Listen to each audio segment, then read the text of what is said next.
mbokku téléspectateurs yi safoo ak ITV ànd ak ñun saa su ne di ñu seetaan bismillah leen ci xibaaru marax yi tey doon dibeer ñaareelu fan ci weeru safar tombeek fanweeri fan ci weeru septembre yi li ci gën a fës nag Thierno Bocoum jiital AGER ne woon ganub JDD moom teggi na bépp tuuma boo xam ne njiitu réew mi teg na ko ci ñi njiite liiti collectivité locale yi ndax moom jàpp na ni lu jëm ci mbirum mbënd mi du njiital collectivité locale yooyee ñoo ko andi waaye nguur gi moo ci am loxo gu bëri. ci xibaar yi tamit dinañ wax lii ci alam gi ndax léegi gis nañ ci réew mi ñu bëri dañoo taxaw temm ngir mën a xool nuñ koy sàmmee gën koo may doone tax ba fu nekk sax léegi ci biir réew mi foo romb di nga gis ñu tàmbalay saxal ay garab ngir mën a gën a taxawalaat alam gi ci na mu yoone tolluwaayu mbasum coronavirus bi itam nañ ci dellu si ci biirëb xibaar feebar gi xam ne sonal na réew mi yëpp waaye tamit sonal na bu baax fajkat yi xam ne ñoom ñi war a fajaate feebar bi yenn saa yi da leen di dal te anal leen sonal leen bu bëree bëri tey dinañ leen ci andil nataalu kenn ci ñoom koo xam ne feebar bi mujjoon na ko sonal loolu dinañ tëj xibaar yi nag ak raxaskatu oto yi xam ne ñoom seen liggéey léegi nag moom doxeetul na mu doon doxee bu njëkk ba ndax lu waral loolu moo di yenn saa yi ji ñu sàcc gi ñu leen di def tax ba seen liggéey nun ko war a defee duñ ko defee noonu loolee moo ne li gën a fës mbokk yi ci xibaar yi nes tuut ñu yaatal ko.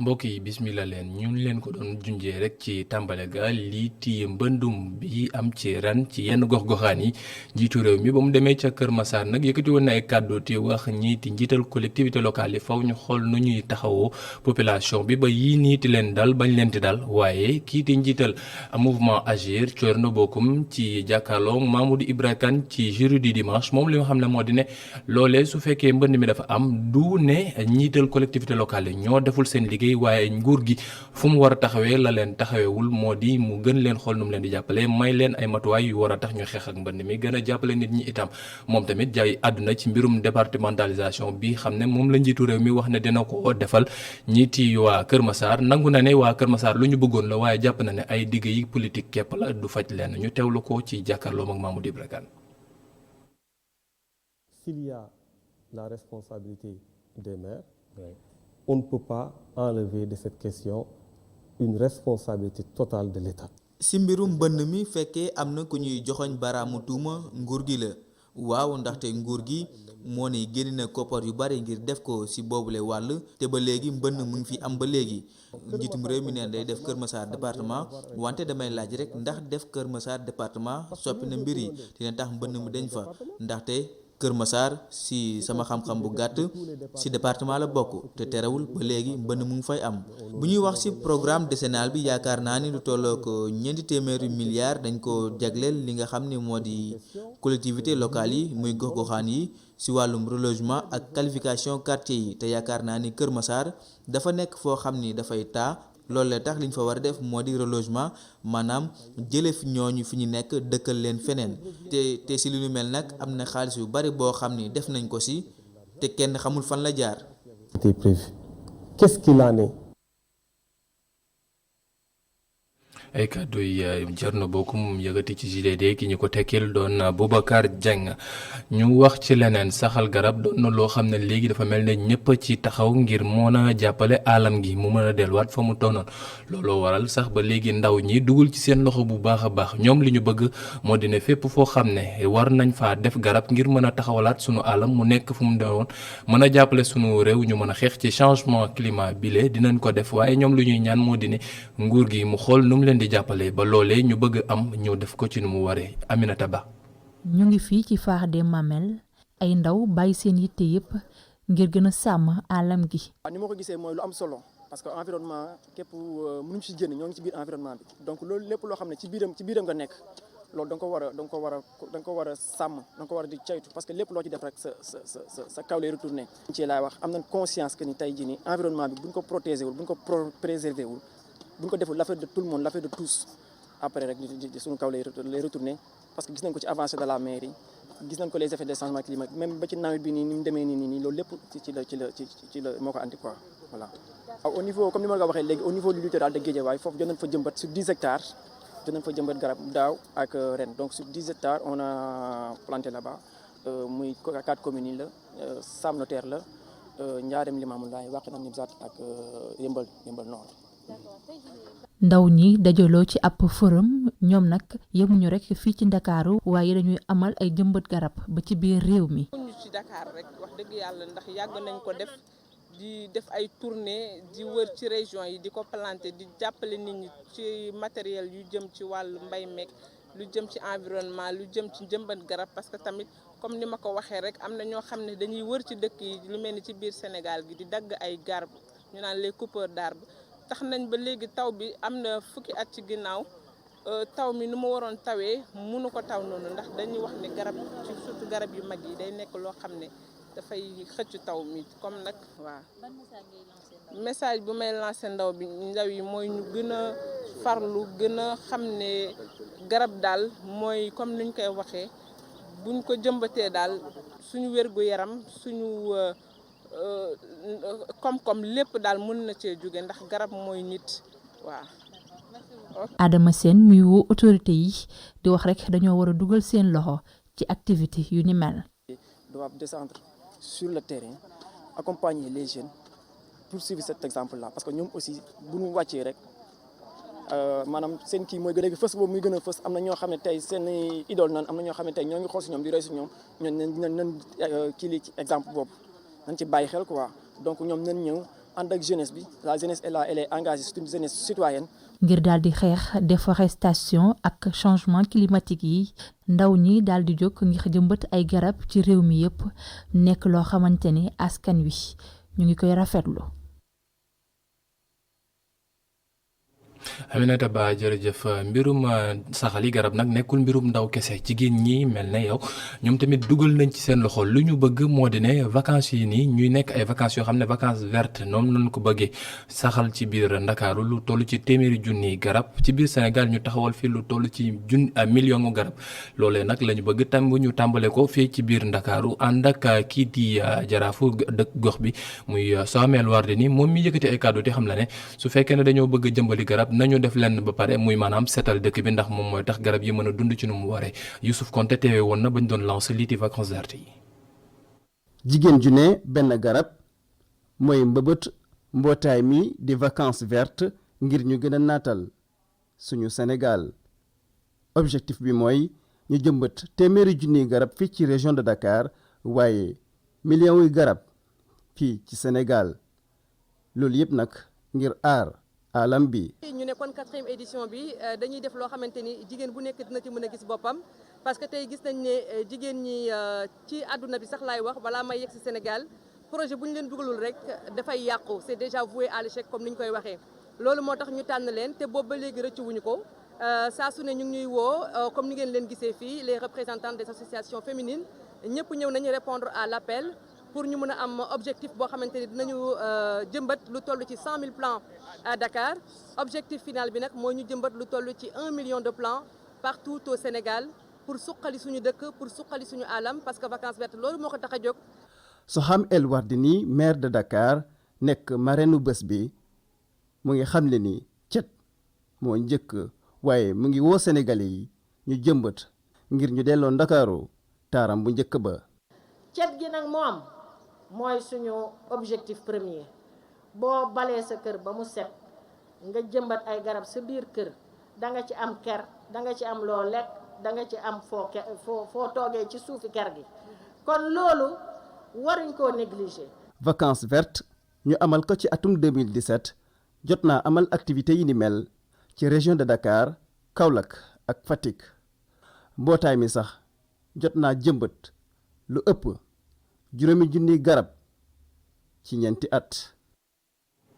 Youssouf Konté dafa mel ne ñëpp dugal nañ seen loxo ci mbirum jëmbat garab gi ndir Sénégal Ndakaaru dellusiwaat nu mu tuddoon Cap Vert bu njëkk ba ñu wax ci ñeneen ñoo xam ne ñoom tamit lu ñu bëgg mooy ba seen gox nekk loo xam ne la jëm ci alam gi dañ koy mën a taxaw bu baax a baax mooy waa Bargny Géej ñoom nag démb amoon nañu ab ndaje ak kii di jiital lii di urbanisme muy Abdou Karim Fofana ba ñu seen ndaje boobu nag li ñu bëgg mooy ñu xool nu ñu leen di jàppale ba usine bi waa Tosel yi waroon def foofee ci seen gox ñu jëlee ko fa ndax jàpp nañ ne suñ ko fa tegee lépp loo xam ne jëm na ci seen mbirum dundin ak lu gën ci ñoom nekk na loo xam ne duñ ko amati. Mouhamadou Guèye Abou Seck mooy jaraafu réew ma ñu teewlu ay kàddoom ci micro Babacar Seck.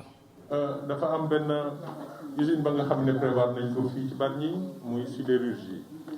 ma jàpp ni jamono bi ñu toll nii li gën a rafet ci li président di liggéey pôle urbain bokk na ci mën naa jàpp ne sax moo ci gën a rafet benn commune du Sénégal musul am en dehors de la capitale accueillir ay fonctions yi nga xam ne ñu ngi koy wàññi accueillir les ministères des fonctions sportives des fonctions scientifiques et autres mu nekk fii ci ñun ci même espace boobu it la ñu na ma def li nga xam ne nii moom mooy sidérurgie ma jàpp ni ci jamono yi ñu jëm ëllëg dëkk bu ci amul image environnementale di nga sonn lool ci xeex bi nga xam ne capitale africaine yi ñu ngi koy xeex pour positionner wu accueillir ay investissement moo tax may wax ni réflexion war nañ ko mën a am pour trouver beneen bërëb ba nga xam ne dafa nekk jariñ Sénégal tey du yàqal dara ci li nga xam ne président mi ngi koy def fii ci suñu biir Sénégal ñun ñëpp xam nañu moom sensibilité environnementale bi mu am et bien évidemment nous en appelons en cette sensibilité environnementale pour que avenir du Sénégal ëllëgu Sénégal ay industrie bañ ko compromettre. jërëjëf Babacar Seck ñu liy àddu léegi tamit ci mbasum coronavirus bi ak tolluwaayam tey ci njolloor gile ci dibéer gile nag ba ñu seetloo ne def nañu lu toll ci junni test ak lu ko weesu gis nañ ne ñaar fukki cas ak juróom-benn rek ñoo nekk yu dellu si nekk ay positif fukki cas yi ñoo nekk ay cas contact ñeent yi nekk ay cas importé fukki cas ak ñaar yi nekk ay cas communautaire ci bésub tey ji la nag lii ti téeméer ak juróom-ñaari nit yoo xam ne amoon nañu mbasum coronavirus bi la ñoom génn nañu ci loolu hôpital yi nekk ay nit ñoo xam ne léegi wér nañu ñi nekk ci réanimation toll ci ñaar fukk ak juróom-ñaar lu gën a neex nag ci bésub tey ji moo dina seetlu nañ ne kenn ñàkkul bakkanam ci mbasum coronavirus bile. ñu wax ci biir mbasum coronavirus ba tey ak nañuy def ba xeex ko looloo tax ba waa Mbour ànd ak waa revue Intra Action doon daje am lël boo xam ne def na juróomi fan ñu xool yan stratégie la ñu war a mën a teg ci yu gën ngir mën a def ba liitu mbasum coronavirus bi nu mu tàmbalee dellu ci ginnaaw ci biir réew mi mu doon loo xam ne dinañ dem ba bés ñu mën a wax ne fii ci Sénégal dakkal nañu propagation wu mbasum coronavirus bi docteur Marie Khemesse Ngom Ndiaye nekk directeur de la santé publique teewoon na ci ndaje yooyu ñu teewlu ay kàddoom. yéen juróomi fan yi wër ngeen amoon nañ lu toll si mun naa wax ne presque 75 activités parce que nee naa la ñi fi daje dañoo jaxasoo même bu fekkee ne benn objectif la une centaine d'activités mais li gën a metti diggante démb ak tey mooy ñe ci yooyu ngeen am ku ci nekk fukk ak juróom nga ciy génne xam nga loolu mooy di nga am loo bàyyi ci yow loolu nag mooy solo liggéey bi mooy ne engagement communautaire bi laboratoire yi ñu yoroon centre de traitement ak yooyu yëpp ku ci nekk ca fa nga toog dañu la juróom nga ñuy jox muy fukk ak juróom donc loolu am na solo wala ñett nga ñuy jox loolu la ñu bëgg léegi nag bu ñu ko tënkee ba léegi nag ñun du ñoon ñoo yore capacité yi bu ñu paree dañ koy jox le ministère de la santé action sociale bi nga xam ne moom a fi teg moom mu jox ko l'ensemble du gouvernement ñooñu nag jox ko tey ki nga xamante ne mooy suñu njiit donc li ma bëgg a wax daal mooy ne jéem nañu xëy na mataleeguñu mais yaakaar naa ne li ñu jàng fii ci juróomi fan yi suñu ko booleeg la ñu xamoon ci lu baax te ñëpp sàlloog geste barrière yi jàpp nañu virus bi xëy na bu ko neexee gaa mu toog fi mais dina jàpp ne ñoo ko ëpp doole. docteur Marie Khemesse Ngom Ndiaye ñu wax ci mbasum coronavirus bi ak ñiiti way docteurs yi ñoom ñi xam ne ñoo war a faj nit yi seetlu nañ ne ba feebar bi duggee ci réew meeg léegi weesu nañu téeméer ci ñoom ñoo xam ne feebar bi daanal na leen ba sonaloon leen kenn ci ñoom nag di wuyoo ci turu docteur Ablaye Ndiaye moom spécialiste la en santé publique moom feebar bi daaneloon na ko fi sonaloon ko lool waaye moom dafa jàpp ne nit ki soo bëggee xeex ak feebar bi mën nga xool nooy def ba toog sa biir kër sax faj sa bopp loolu la ñu xamal ci reportage bi leen day naw su Diouf def xamalenu bu baax ak docteur Ablaye Ndiaye nan la def ba xeex ak feebar bi ba génn ci ak jàmm ak salaam ñu teewlu ko. mbasum coronavirus wër na àdduna wërngal këpp fu mu dem rek daal di fay bàyyee tiitaange ak njàqare waaye nag néew na lool nit amee mbas mi te nangu cee wax waaye docteur Abdoulaye Ndiaye jot naa àddu ci contamination wam bi nga xam ne ci bërëbu liggéeyukaayam la ko jëlee. mbas bi daf ma dal et dañ ma testé ma positif ci mois de juillet bi ci début mois de juillet bi parce que dama présenté woon ay signes yoo xam ni moom moo waraloon ma am mbandarga yooyu bien avant may def test bi sax xamoon naa ni peut-être Covid bi la et bi ma defee test bi mu confirmé wu aussi bon j'ai juste commencé le traitement en me disant que c'est une pathologie am feebar la boo xam ni mu ngi fi et que su ma sàgganee rek mën na ma lor mais heureusement comme li ñuy wax ci feebar bi que ni soo amee ay maladies yu bari ci la lay gën a sonal bon man je me suis dit que ni xale la donc su ma entraîné wee lekk bu baax ba pare sori nit ñi war naa ci mën a génn. amee mbasum coronavirus te toog sa kër faju lu mën a nekk la suñu docteur ci santé publique bi lu ni mel la def. ma waxoon ni ma mën nañ ma hospitaliser ndax bëgg naa ñu hospitaliser ma mais moom dama ni leen woon non bëgguma woon ñu hospitaliser ma parce que gisuma woon importance hospitaliser ma même su nekkoon amoon naa yenn signes yi mais dama doon wax tout le temps que ni su ma nekkee sama kër li ma mën a def yëpp dinaa ko def donc jox soxlawul woon ñu may hospitaliser et comme man dong maay dund ci sama kër donc mënoon naa gérer sama bopp te du ma contaminer kenn et loolu laa def ba yàlla dimbali na ma on m'a déclaré positif ñu déclaré ma négatif bi ñu nee suba la tabaski c'est-à-dire le 30. fii ci réewum Sénégal bari na ñuy tuutal feebar bi waaye lu am la loole nag tax na ba docteur Abdoulaye Ndiaye di joxe rek ay digle. xam naa mbas bi ban impact la def ci population bi et la majeure partie des populations fi mu toll nii gëmuñu feebar bi vu conditions yi nu mu demee mais li may jox conseil bi may jox population bi mooy surtout nañu aar mag ñi nga xam ni dañu dund ak ay feebar suñu waxee ay feebar mooy feebar yi nga xam ne c'est des pathologies chroniques mooy li nga xam ne feebar yi nga xam ne du wér dañ leen dimbali ñu jàppale leen ci en quoi faisant mooy nañ leen lépp loo xam ni mesure barrière la nañ leen ko wax ñu koy respecté wala ñun ñi nekk ci kër yi ñu koy respecté vis-à-vis suñu diggante ñun ak ñoom et loolu dinañu dimbali ba pare ñu xam ni mesure barrière yi du benn kese du takk naa masque kese c'est un ensemble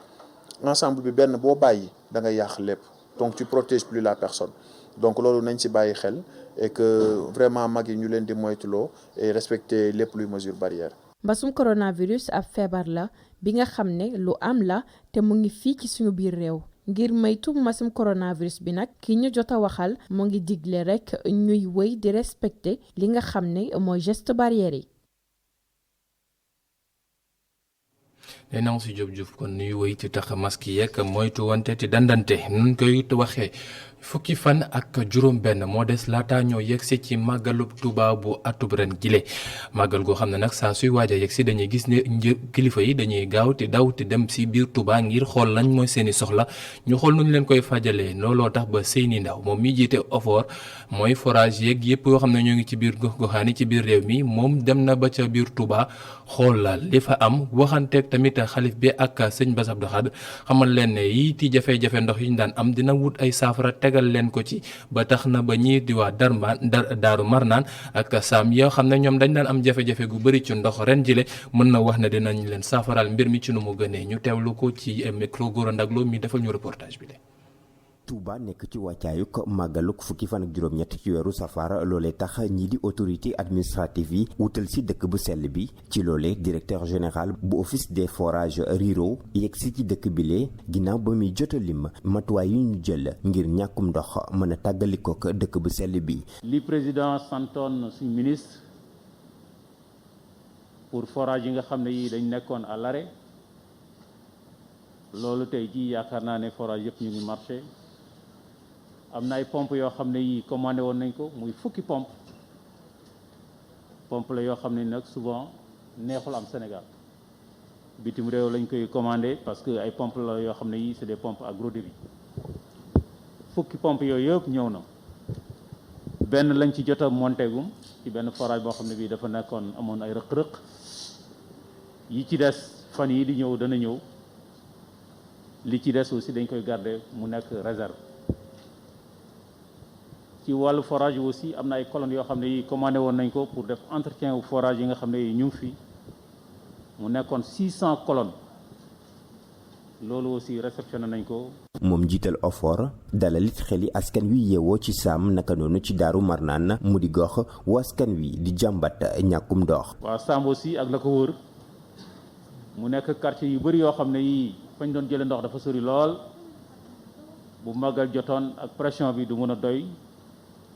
donc ci sa ndigal donc forage boobu tey jii ñu ngi def captage bi donc dans une semaine forage boobu dana pare waa Sénélec ñëw nañ aussi ba placer transformateur bi Darou Manane Fétou également moom aussi la ko waroon yëpp mën nañ wax ne donc mbiru ndox dafa doon jafe tey jii aussi ñu ngi fay def benn forage boo xam ne bii pratiquement au plus tard le 30 dana pare parce que déjà ñu ngi ci 300 et quelques mètres foofa aussi non seulement ñu ngi fay def forage mais am na château d'eau boo xam ne bii 500 mètres cubes ñu ngi ko fay tabax. bi mu jëlee kàddu gi Cheikh Bass Abdoul Khadre rafetlu doxalinu gouvernement bi mu jàpp ne itam du leen lu dul fexe ba Touba tàggalikook ñàkkum ndox mu sell. jërëjëf Gora Ndaglo ñu jógee ci Touba dellusiwaat ba fii ci Ndakaaru wax ak liggéeykat ya ne ca Grand Moulin de Dakar ñoom nag ay jafe-jafe la ñuy dund fi mu toll nii dañoo mer sax ba fut li waral loolu juróom ci ñoon yoo xam ne ay délégué lañ ñoon nekkoon ci biir bërëb ba di liggéey borom kër ga da leen ab dàq li waral loolu mooy ay wax yoo xam ne dañ ko wax ci biir groupe WhatsApp moo tax ba ña fay liggéey fi mu toll nii ñoo ngi artu tey xam la ne bëgg nañoo dem grève ñaar fukki fan ak ñeent jàpp ñaar fukki fan ak juróom ci weer bi ñu ne ab grève boo xam ne nag neneen ab grève bu artu képp la ndax su fekkee ne lu ñu bëgg taxawuñu ko maanaam dellusiwaatal ñii doon a xeex ci mbir mi ngir ñu dellusiwaat seen liggéey ñoom fas nañoo yéene defaat yeneen grève yoo xam ne dina gën a tar ñu teewlu Lamine Fall moo yore seen kàddu. juróom-ñetti délégué la woon ñoom inspecteur bi bañ na dàq bi parce que droit ñoom li ñu évoqué ay groupe WhatsApp la wax ne ci la ñu nekk di wax nangam taxawul inspecteur bi bañ na mais comme travailleurs yi amuñu protection délégué bi moom dàq na leen ba mu leen dàqee ba tey nag ñun jàpp nañu ne comme même motif yi la leen dàqee motif yi mu bëggoon dàqee délégué yi moom la dàqee délégué te travail war na ci mën dellu si gannaaw parce que déjà dellu na gannaaw ci délégué du personnel yi motif yooyu li mu wax mooy travail dañu créer groupe WhatsApp parce que c'est normal période Covid nit ñi am nañ liberté wu waxtaan seen groupe WhatsApp ci seeni problème te loolu moo xew l'État avait interdit les rassemblements effectivement travail jugé nécessaire de créer une assemblée générale à partir de seen groupe WhatsApp léegi ci biir loolu nag la dugg ce qui est interdit par la réglementation d'ailleurs ci la dugg nag jël ci audio tànn ci ñi nga xam ne peut-être yaakaar na ne ñooy meneurs yi mu ne ñi damay dagg seen bopp loolu la simple booba léegi nag jéem nañ lu ne yóbbu nañ ko inspection jéem nañu jubale nanguwul yóbbu nañ ko au conseil dialogue social ñooñu jéem nañu jubale nanguwul employeurs yi seen société faîtière lu mel ni CNP parce que foofu la bokk jéem nañ ñu jubale nanguwul moom daal ñëpp wax nañu kilifa yi ay chefs religieux li ñuy wax ay médiateurs sociaux ay imams même des anciens travailleurs yoo xam ne ay retraités la ñu ñëw nañu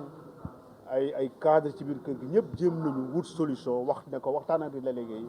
d'ailleurs léegi sax daf na du wax ak délégué yi ci question boobu daf na du wax ak syndicat yi ci question boobu mais fan la ko wéer délégués yi ñoo porté combat bi syndicats yi ñoo porté combat bi te ñooy les représentants légitimes des travailleurs reconnus par la réglementation mu ne du wax ak ñoom bon léegi nag toll nañ foo xam ne déposé nañu préavis bi jeex na li ci des nag mooy arrêté kër gi arrêté installation yi loolu lañ jàpp 24-25 dañuy dem grève arrêté installation yi lu ñu am jël parce que nag Franck Bavard ak Abdoulaye Digal dañu yaakaar ne Sénégal ñoo ko moom te moomuñu ko d'ailleurs am na loo xam ne sax duñ ko wax mais danañ ko wax yi bu ñu dëppul parce que xam nañ li ñuy dox ci kër gi am nañu ay information yoo xam ne ni ñuy doxalee par rapport à des sociétés écran yoo xam ne créé nañ ko pour détourner xaalis ci kër gi yooyu xam nañ ko bu weesoo grève bi nag bu ñu grévé ba pare on va apprécier. ñeneen ñoo xam ne fi mu toll nii nag ñoom lu ñuy dund nekkul lu leen neex dara mooy nappkat ya nekk ca Mbuur géej ñoom nag jamono yi léegi gis nañ ne am jën nekk na loo xam ne jafe na loolu da ngay def ay fan yu bari biir géej waaye ngir nga andi jën gu doy day nekk lu jafe loolu sax tax ba ñoom ñuy wax ne fi mu toll nii nguur gi daa war a xool nu mu leen di jàppalee ndax seen coono googee li leen ko andil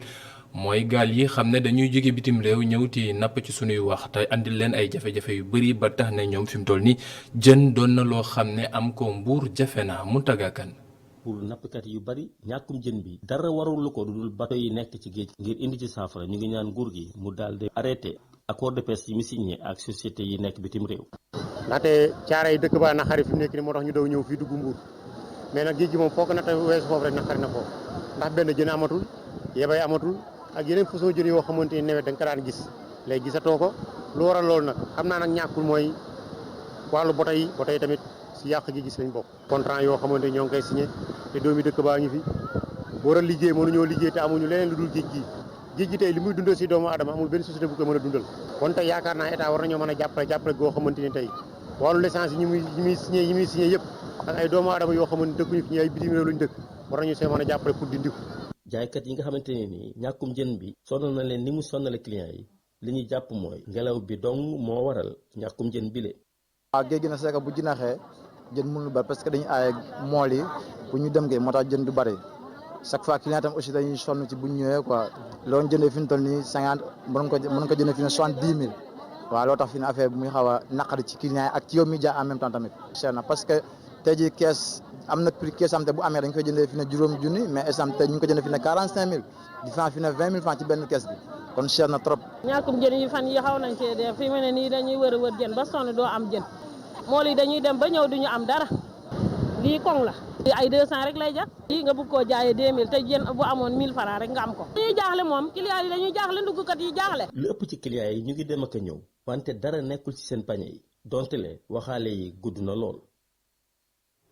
jërëjëf Mountaga Kane ñu wax ci leneen reportage bés bi tey dañ koy jagleel raxaskatu oto yi ñoom ñi nag jamono neexoon na lool ci ñoom waaye fi mu toll nii ci jamono yi leen liggéey ñu def ko nekk na loo xam ne jafe na trop lu waral loolu moo di ne mbirum sàcc yoo xam ne yenn saa yi dañ leen koy jiiñ di leen wax ne dañuy ubbi oto yi di jël leen ci moomul wala sax ñuy jël lu oto yi jël caabi ba ti ci jéem a dawal ba ci andi l'accident moo tax ba ñu def ab taxaw seetlu ci seen liggéey boobu xool ndax poos ya nam ca daan duune ay jamono ba ñëpp daan ca bëgg daw ti ci dem ndax ba léegi moo ngi ca Aminata Ba. ca HLM si guy ñenn ci askan wi di fa yóbbu seeni woto ngir ñu raxasal leen ko am sax ñuy dénk seen caabi oto raxaskat yi waaye loolu yenn saay mu am ay ñeexintal. client bi su ñëwee nag dafa bëgg a raxas dama ko naan fekkee yàqamti woo mu ne ma noonu dama ko naan da ngay toog góobi sa oto nga téye sa caabi su la neexee nga toog ne wala yaa xam fooy taxaw mais bul sori oto bi de telle sorte que ni man lépp lu may def di nga ko gis après soo paree nga def li ma war si yow nga fay ma nga dem. dama xam risque yi si nekk en plus beneen bi tamit mooy damaa jommale sama bopp lu bari bugguma ko ma yeb. wuute lool ak waa ji war a toll ci ñeent fukk ci ay at mi nga xamante ne yàgg na lool ci bile métier. yàgg nañu fii quoi depuis 2004 ñu ngi fii ñu client yi xam nañu ko bu baax woon nañu ko si ñëwee ku ñëw day bàyyi clé yi nettoyal ma tëjal ma oto bi tey caabi ba ma ñëw. oto bi daal garage bi rek lay nekk si buggee si client bi indi oto bi si oto bi gaaree bu normal rek dañuy déplacé gaare ko normal nettoyé ko bàyyi ko noonu mais du ñu yóbbu ko fenn. borom oto bi moom bàyyi na bu yàgg joxe caabi otoom raxaskat yi. waaye nag man bàyyi naa leen bàyyil caabi ndax dañ ma mës a sàcc téléphone ma dem ci banque bi gaare sama oto bàyyi koog caabi bi pour mu raxas ci biir ma génn di wër waa ji pour fay ko fekk daw na fekk sàcc na ma benn smartphone ci biir oto bi depuis boobu daal laa bàyyi man di joxe caabi. léegi nag mu des aussi boo ko joxoon caabi bi ñoom xam nga ñi ci ëpp dañuy jàng dawal boo ko joxoon caabi bi tey mu ne dafa bëgg a déplacer oto bi mbëkk poto bi mbaa mbëkk garab bi wala pire mu mbëkk nit mbaa mu mbëkk oto jàmbur et que après civilement da ngay responsable parce que sa oto la sa tour la nekk te yaa ko yëkkati jox caabi bi ku amul permis. yile raxaskatu oto di ñaawlu doxalinu ñenn ci seeni naataangoo. nit ki moom amaana su amee yenn comportement yu mu yor rek sa yarin bala wala sa genre. entourage bi mu nekk la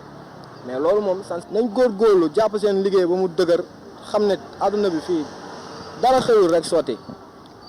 lu tubaab di wax petit à petit l'oiseau fera son nid. nit ki daal li ngay def jàpp yàlla rek def liggéey bu set wecc li ngay am xam naa ne yàlla may na la li nga amul xam naa ne yàlla moo lay mayul noonu ñoom la ñuy liggéeyee waaw. jamono ji ñenn ci raxaskatu oto yi di profito ci seen liggéey ngir jël oto seeni client yi di ko dawal ci mbedd mi wala sax yenn saa ñu leen di sàcc loolu nag doon loo xamante ne bari na ay gàllankoor yu ci nekk. Aminata Ba jërëjëf ni mu ko waxee rek tepp a gën yuréet njàpp bañ a bàyyi rek lépp dina mus a baax mbokk yi li moo doonoon li gënoon fës ci xibaaru njolloor yi ñu leen andiloon tey di leen sant di leen gërëm ñu yendoog jàmm.